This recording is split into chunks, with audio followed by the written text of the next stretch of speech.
గురుర్బ్రహ్మా గురుర్విష్ణుః గురుదేవో మహేశ్వరః గురు సాక్షాత్ పరబ్రహ్మ తస్మై శ్రీ గురవే నమః. అగజానన పద్మార్కం గజానన మహర్నిశం అనేకదం త్వం భక్తానాం ఏకదంతముపాస్మహే. ఆదిత్యోర్కోరవిర్భానుర్భాస్కరశ్చ దివాకరః మార్తాండః సవితా హేళి తీక్ష్ణాం శుర్మిరో రవిః. 2025 సంవత్సరం జూన్ నెల 1వ తారీఖు నుండి 30వ తారీఖు వరకు ఈ నెల మాస ఫలితాలు చెప్పుకుందాం. ఎప్పుడు కూడా కొన్ని గ్రహాలు ఉన్నాయి. ఒక గ్రహం 2 రోజులున్నరే ఉంటుంది, ఒక గ్రహం నెల రోజులు ఉంటుంది, ఒక గ్రహం నెల 15 రోజులు ఉంటుంది, ఒక గ్రహం 3 నెలలు ఉంటుంది, ఒక గ్రహం సంవత్సరం ఉంటుంది, ఒక గ్రహం సంవత్సరంన్నర ఉంటుంది, ఒక గ్రహం 2 సంవత్సరాల 6 మాసాలు ఉంటుంది ఒక్కొక్క రాశిలో.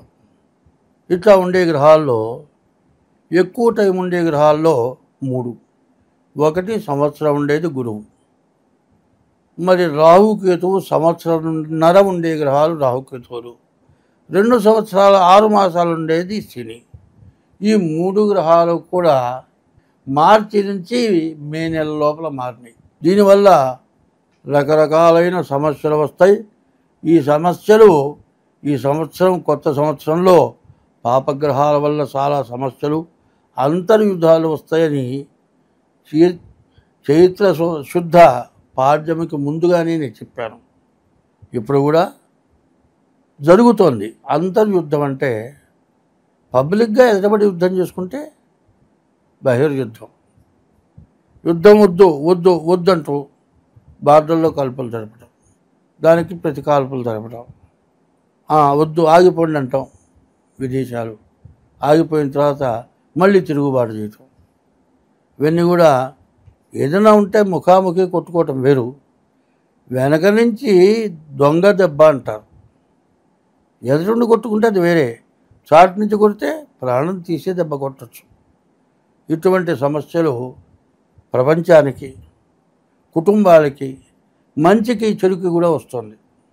2025 సంవత్సరం జూన్ నెల 8వ రాశి వృశ్చిక రాశి. ఈ వృశ్చిక రాశికి కుజుడు అధిపతి. అటువంటి ఈ రాశికి ఏ గ్రహాలు కూడా బాగాలేవు. శుక్రుడు బుధుడు తప్పితే ఏ గ్రహాలు కూడా బాగాలేవు. దీనివల్ల మంచి అని చెప్పడానికి ఎక్కడా అవకాశం కనపడలేదు. మరి ఈ రాశి వాళ్ళకి చెప్పటానికి వీలుగానటువంటి కష్టాలు ఎక్కువగా కనపడుతున్నాయి. కాబట్టి ఈ రాశి వాళ్ళు ఏం చేయాలి, ఎట్లా బతకాలి, కనీసం తినటానికి తిండికి కూడా ఇబ్బంది పడేటువంటి పరిస్థితి వస్తుంది. ఇంట్లో గృహతల్లోలాలు, తల్లి బిడ్డలు కానీ, తండ్రి బిడ్డలకు కానీ, భార్యాభర్తలకు కానీ ఈ వృశ్చిక రాశి వాళ్ళకి ఎక్కడ లేని కష్టాలు వచ్చేటువంటి లక్షణం కనబడుతుంది. దీనివల్ల చాలా ఇబ్బందులు కనబడుతున్నాయి. అష్టమంలో గురువు పడ్డాడు. ఈ అష్టమంలో గురువు వల్ల చాలా కష్టాలు, తగాదాలు, గొడవలు, సమస్యలు ఎక్కువగా వస్తాయి. దీనివల్ల చాలా ఇబ్బందులు పడటానికి అవకాశం ఉంది.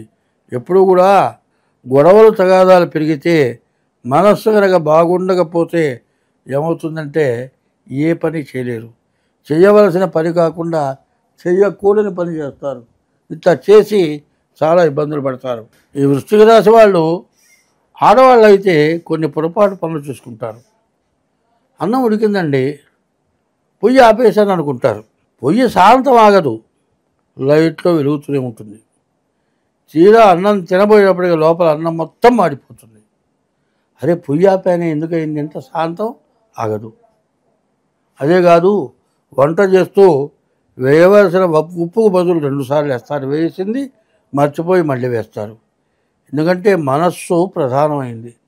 మనస్సు స్థిమితం లేక అస్థిమితం ఎక్కువైపోయిందంటే ప్రతి పని కూడా సరిగ్గా చేయలేకపోతారు. దానివల్ల చాలా ఇబ్బందులు పడతారు. దానివల్ల రకరకాలైన నష్టాలు పడటం జరుగుతుంది. ఎట్లా జరుగుతుంది అంటే చెప్పటానికి వీలైనటువంటి ఎప్పుడూ ఆలోచన ఆలోచన ఆలోచన ఆలోచనతో ఏమైనా సాధిస్తావా? ఏమీ సాధించలేవు.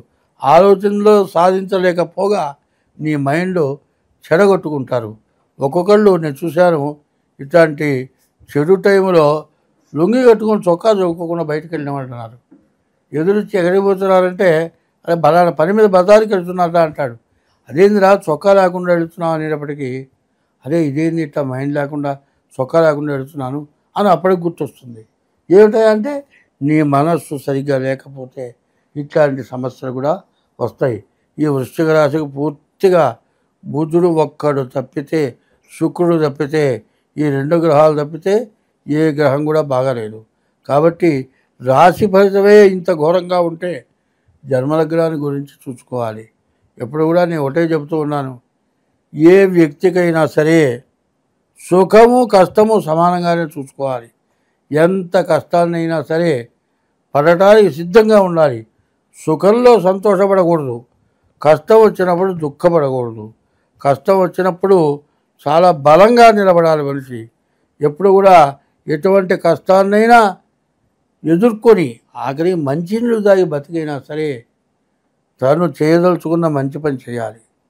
ఇప్పుడు ఏమండి పంచపక్ష పరవాన్నాలతో అన్నం తినచ్చు, ఉట్టి పచ్చడి వేసుకొని మజ్జిగ పోసుకొని అన్నం తినచ్చు. పచ్చడి మజ్జిగతో ఖర్చు తక్కువ అవుతుంది. కష్టం వచ్చినప్పుడు అట్లా తింటే నీకు వచ్చిన నష్టం ఏంటి? అప్పులు చేసి ఈ కష్టం కాక ఇంకో కొత్త కష్టం తెచ్చుకొని అప్పుల వల్ల బాధపడేదానికంటే నేను చెప్పినట్టు ఒక పచ్చడి వేసుకొని మజ్జిగ పోసుకొని తింటే కూడా తప్పు లేదు అంట. ఒకరి చేత అడిగించుకోకుండా వాడు వాకిట్లోకి వచ్చి నాకు అప్పు అని అడగకుండా ఎవడైతే బతకగలుగుతాడో వాడంత ధన్యుడు ఇంకోటి లేడు. ఎందుకంటే తప్పనిసరి నేను ఎక్కడన్నా అప్పు చేస్తే వాళ్ళు వాకిట్లోకి వచ్చి డబ్బులు అడుగుతారేమో అనే భయం, ముందుగానే వెళ్ళిపోతా. వాళ్ళ దగ్గర పోయి సమాధానం నేనే చెబుతా. నిన్ను ఎవరు అడిగారయ్యా నువ్వు ఇస్తావన్నావు తెలుసు అన్న వాళ్ళు చాలామంది ఉన్నారు. అయినా సరే వాడు వచ్చి అడుగుతారేమో, పరువు తీస్తారేమో, నలుగురు ఎప్పుడు ఇస్తావా డబ్బులు అంటారేమో అనేంత భయపడతా. ఎప్పుడు కూడా ఆ అప్పుకి భయపడ్డవాడు సుఖంగా బతుకుతాడు, అప్పు తీసుకున్నవాడు ఆనందంగా బతుకుతాడు. ఒకవేళ అప్పు భయపడుతూ అప్పు తీసుకుంటే ఎంత కష్టమైనా పడి అప్పు తీరుస్తాడు. అప్పు నీకు అధికమైన బాధను తెచ్చిపెడుతుంది. మరి ఉప్పు కారం వేసుకొని తిన్నా సరే పొడి ఉప్పు కారం అన్నంలో కలుపుకొని తిని అప్పు లేకుండా బతికిన వాడు చాలా గొప్పవాడు అంటారు. మరి అప్పు చేసి సినిమాలో పాట ఉంది, అప్పు చేసి పప్పు కూడు తినరా ఓ నరుడా. ఈ పాట చాలా బాధల్ని తెస్తుందని తెలియపరిచింది. కాబట్టి ఇటువంటి బాధలకి లోను కాకూడదు. మరి ఈ రాశి వాళ్ళు పూర్తిగా మీ డేట్ ఆఫ్ బర్త్ ద్వారా మీ జాతకం చూపించుకోవటం చాలా అవసరం. పైన ఈ రాశి వాళ్ళకి, వృశ్చిక రాశి వాళ్ళకి 5ంటికి శని వచ్చాడు, కొంతవరకు పర్వాలేదు. నిన్నటిదాకా అర్ధాష్టమ శని చాలా కష్టాలు పడ్డారు. దాని మీద ఇప్పుడు కొంత నయం. కానీ ఏదైనా కూడా ఎటువంటి కష్టం పోవాలి అంటే ముందు నీ ఇష్టదైవాన్ని పూజించడం, ఎప్పుడూ భగవంతుణ్ణి స్మరించడం చాలా అవసరం. ఇట్లా ఎవరైతే ఉంటారో వాళ్ళకి ఎటువంటి సమస్య రాదు. కాదండి, మీ డేట్ ఆఫ్ బర్త్ ద్వారా మాత్రం తప్పనిసరిగా మీ జాతకం చూపించుకోవడం చాలా అవసరం. అట్లా ఎవరైతే చేస్తారో కష్టాల నుండి బయటపడతారు. చాలామంది పొద్దుగూకులు జాతకం చూపించుకో అని చెబుతున్నాడు అనుకునేవాళ్ళు కొంతమంది ఉన్నారు. అయితే కొంతమంది ఫౌండేషన్ లేకుండా ఇల్లు కడితే ఇల్లు ఎంతకాలం నిలబడుతుంది? ఇంటికి ఫౌండేషన్ ఎటువంటిదో, నీ గ్రహస్థితి ఎట్లా ఉందో చూపించుకోవటం అంత అవసరం. అట్లా ఎవరైతే ఉంటారో వాళ్ళకి ఎటువంటి నష్ట కష్టాలు రావు, శుభం. అదే కాదు, ఎవరి వృత్తిలో కూడా ఈ చెప్పింది బాగా మనస్సులో పెట్టుకొని మన దగ్గర ఉన్నవాళ్ళు, మన తోటి వాళ్ళు సక్రంగా బతుకుతున్నారా, వాళ్ళు తింటున్నారా, వాళ్ళు బతకగలుగుతున్నారా ఆలోచిస్తే అడుక్కు తినేవాడు మాత్రం ఎక్కడా ఉండడు.